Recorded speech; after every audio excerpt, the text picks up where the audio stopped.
So, my phone's dying, so I'm trying to rush through this, and someone tried to tap into my motherfucking energy. But yeah, that got smacked. Um, Anyways, Naked Before the Stars is another card of like vulnerability and like exposure. It's really giving like you may not be comfortable here on this earth in your body because a lot of divine beings are not. And so this is you accepting the fact that yes, I'm in this physical body, and while I'm here, I deserve to fucking enjoy it. There's no point in me being here if I can't fucking enjoy my life. Which is one of the things that actually was always repeated in my head as a kid when I was growing up Christian. It's like, I couldn't do this, I couldn't do that. Anything that I liked could be taken away at any moment because it wasn't Christian. Like anime, fucking video games, things like that.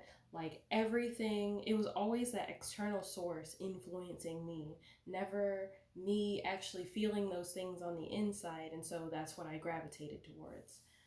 Like with like metal music and like grunge, it was always like, well, I don't like that this music is making you angry. Maybe I'm just angry and this music is helping me express it in a healthy way. And so it left me to bottle up a lot of like feelings and things like that. So with like Perchance to Dream, we have the Seven of Swords beneath that. And this is kind of giving this energy of like moving strategically, especially with the foxes. Foxes are known for their cunning. They can be tricksters. And sometimes like it's okay to be a trickster sometimes. Sometimes being a trickster is fun. It's not taking things too seriously. Tricksters teach you not to take things too seriously. And they kind of lean more towards the lighter side of things when it comes to things like that.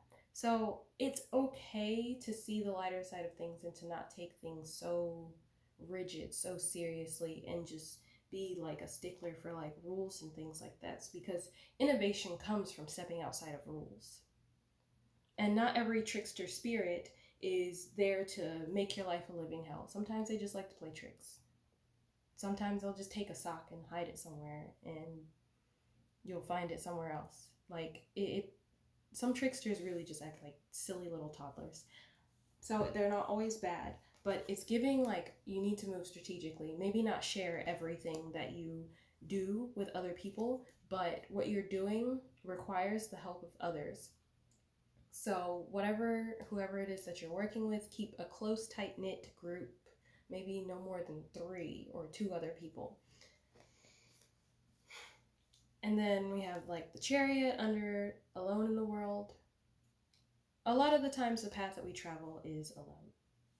But you may need to seek a mentor for whatever endeavors that you're moving towards, which is what this is telling me.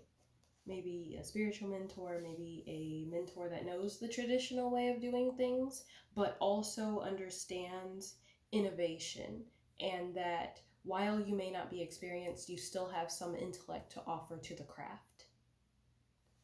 And then beneath Naked Before the Stars, we have the Wheel of Fortune, which is giving like everything is turning in your favor. It seems like a very fortunate time. And one of the things that I realized too is like at the bottom of the deck, the Wheel of Fortune is at the bottom of this deck too. And this is the deck that I started with. And it's so shiny. And then you also have Fates at the top when I looked at it. And basically, sometimes it seems like a lot of people see fate as like something that's set in stone. But it's not. And at the top of like the Dark Mirror deck, you have Fated to Suffer. Fate is not something that is always set in stone. You get to be the king or queen of your own world, or the ruler of your own world. Fate is not always something that is chosen for you, but something that you choose. You set the path in stone by your own choices. So you have to realize that you work with fate. Fate does not work against you, it works with you. And it is by your choices, by what you entertain and the vibrations that you choose to maintain, that puts you in these positions of like setting your own path in stone.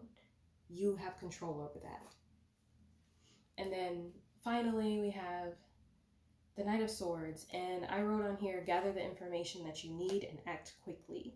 So don't overthink it, basically. Only gather the essential information. You don't need to look into it. You don't need to know every single solitary detail. Only gather exactly what you need to do the job.